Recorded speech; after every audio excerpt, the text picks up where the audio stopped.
Hey guys, welcome back. I'm going to sit here today and I'm going to just talk about my thoughts, my opinions on some makeup trends or unpopular, I think it's called unpopular makeup opinions. And how I feel about some things and and remember, this is all taken with a bit of fun. It's just makeup. You do you. I do me. I certainly don't, care what anyone else thinks about how I do my makeup. I do it for me. And I hope that you are the same. But I've seen it going around and I always have a bit of a giggle with it. And I'm like, oh yeah, no, I agree with that. No, I don't agree with that. And I thought I'd put a bit of a list together about kind of the things that I do or may not do, or what my opinion is on certain things, and see how it goes. Why not? Alright, so first one, concealer. Alright, I do not like the over application of concealer all over everyone's face. A few reasons. Concealer is designed to conceal. It's not designed to put all over your face. It is thick, it can get crepey, it can get cakey. It's just not meant to be applied in that amounts. And I always wonder what people that do that look like when you get real close to them. Because I know what I look like if I put too much concealer on, and I'm like, yeah. So that would be my big thing. I use the smallest amount of concealer. I use the tiniest bit under my eyes to just correct the dark circles there. I'm lucky I don't have insane dark circles. And then I may use it to spot conceal a couple of veins or something that is showing through on a given day. But I don't use it to replace the job of my foundation. And I think that's what I see a lot of people will put foundation on and then put a whole truckload of concealer on top, and I'm like, why are you doing that? For me, I don't understand that. It just doesn't work with my makeup application or how I've been taught to apply makeup. So I can't get on board with that kind of trend. And that then goes into the baking. Baking for real life, it doesn't work unless you have, beautiful skin or maybe extremely oily skin.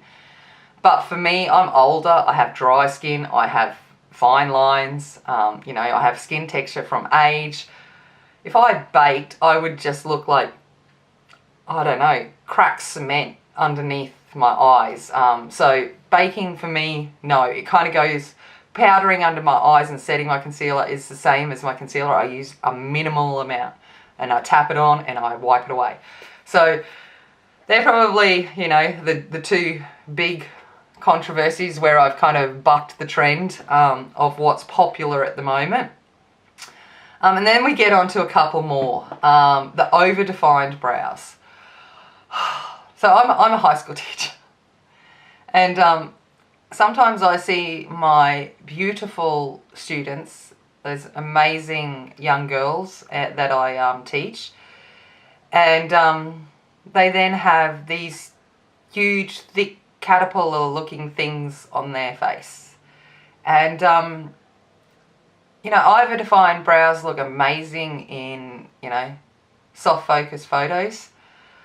But in real life, it's just me, I'm not a fan of it. Nor am I a fan of the really thin brows. I just think natural brows look amazing. With a bit of filling in, I fill in my brows minimally just to, I'm starting to get some patches with age, where I pluck out the grey eyebrows that I get. And that kind of stuff just to create a little bit of shape. And so I don't look completely washed out. But I'm certainly not in for the whole carving it out and arching it and doing all of that. So that would be another one where I'm probably not a very popular opinion that I have. And then nose contouring. Alright, Now, if you have, you know, a misformed nose due to breakage or, you know, certain heritage or whatever it may be, nose contouring can look great. But I see a lot of people just drawing grey, like brown grey lines down their face and then blending it out and then look this and that. And to me, honestly, it just looks like smudge. I don't think it actually looks that flattering. And a lot of the times they don't need to do it. Like, you know, I don't have the tiniest nose in the world, certainly not. But I'm also, you know, it's my nose and it is what it is, and I'm happy just to rock it. Yeah, no, nose contouring, no. No. What else have I got on my list? I sat there and put a list together because I'm old and I'd forget. Highlighter. Okay. Now, I use highlighter. I think highlighter can add something and lift a face, but I use it in a subtle way. And age again, I'm sure most of my opinions are purely based on the fact that I am over 40. I'm not sure, you know, but I am not a fan of big stripes of highlighter on the face and then down the nose and on the tip of the nose and then on the chin and all over the place. I don't think it's, again, it might look great on camera, you know, with the lights bouncing off it and it looks all thing, but it's just the real life. Yeah. No. And coloured highlighter, no. Just no. Alright, next one, seasonal makeup. You know, wear this colours in spring and we wear this colours in summer and autumn and winter. I just got a little message from my nieces and nephews for Mother's Day. Lovely.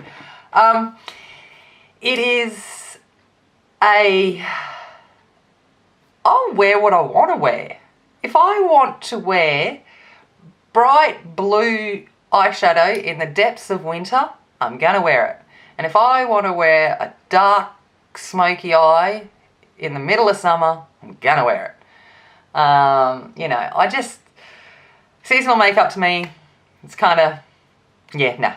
Doesn't really, you know, nah. What else have I got on my list? Cleansing. Oh, this is going to go down well. Okay, cleansing. Alright. So, how I cleanse. I use a makeup wipe. I know the tragedy. The tragedy of the fact that I use a makeup wipe at night to remove my makeup and cleanse my face. Yep, that's what I use. Wipe it all off, and then I put in on my skincare, which is usually just an oil. I don't do much skincare. I'm too lazy. That's what it comes down to at night time. No, I'm just too lazy. I don't want to. So that's what I do. I do that, and I know people say it doesn't clean your face and you're blocking your pores. My skin's in pretty good condition. I have a breakout very rarely, and usually my breakouts are due to an ingrown hair on my eyebrow or something along those lines, which, you know, it's minimal.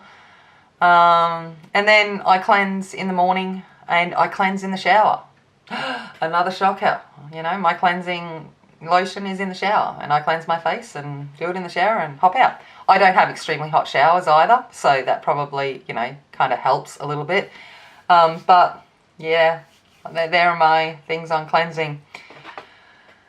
Alright, what else have we got? Hair care. Okay. No. I'm lucky to brush my hair in the morning, let alone do too much to it. I shampoo 2 or 3 times a week. I have extremely dry skin and extremely dry scalp, so I don't need to shampoo any more than that.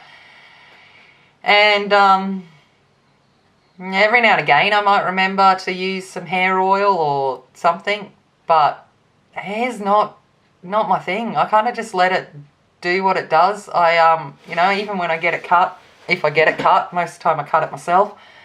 I just do it in a messy, grungy style, so it looks like it's meant to look like I've done that. I'm like, yep, that's kind of it. You know, that's my hair.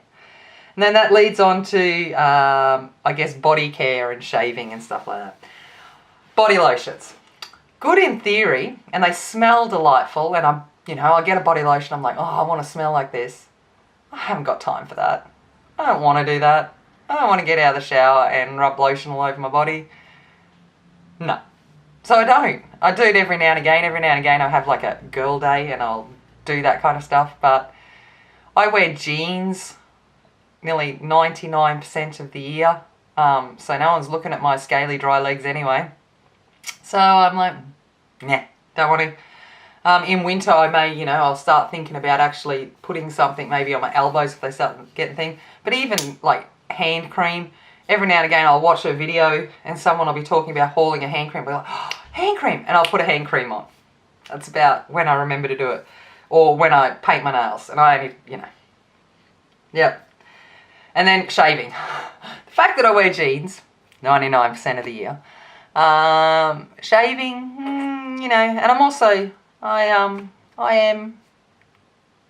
alone in this sad world. No, seriously, I'm single, by choice, and I'm like, I ain't got time for that. I don't want to. I just don't want to. So, it happens when I'm in the mood. And if it doesn't happen, it doesn't happen. And then it's like, whatever. And then shaving my face. I am one of those unfortunate ladies that when I was pregnant, I grew facial hair. That was the gift of my pregnancies. I was pretty lucky. I didn't have any other problems, like, I didn't have any morning sickness or anything like that. But I did grow some facial hair. And getting on to the fact that I don't have time for all that, I just shave. I'll just shave every now and again, just knock off a couple of little of the dark hairs that I have. I don't use any shaving lotions or anything like that. It's just done. Don't tell anyone. All right. I think we're kind of nearly done. I didn't have too many more on my list. Let's have a look. False eyelashes. I did put that down. Okay. I have a drawer full of false eyelashes. And on clients, I will use them on, for a special occasion and things if they want to. I am lucky. My lashes aren't ridiculously short. They are blonde, but they're not short. So putting mascara on, I feel, is enough to frame my eyes. And I also have deep set hooded eyes. So if I put lashes on, it just makes my eyes look so heavy, and it shuts them off rather than open them up. So for me, it's not something I think is flattering on myself. So, false lashes I'll do every now and again, but it's certainly not something I think about very often. And then the last one, this is, I guess, the controversial one about who I subscribe and who I follow. So, I've been on YouTube, following gurus, creators, influencers, whatever, the name changes all the time, for a very long time. And since the kind of platform came about, and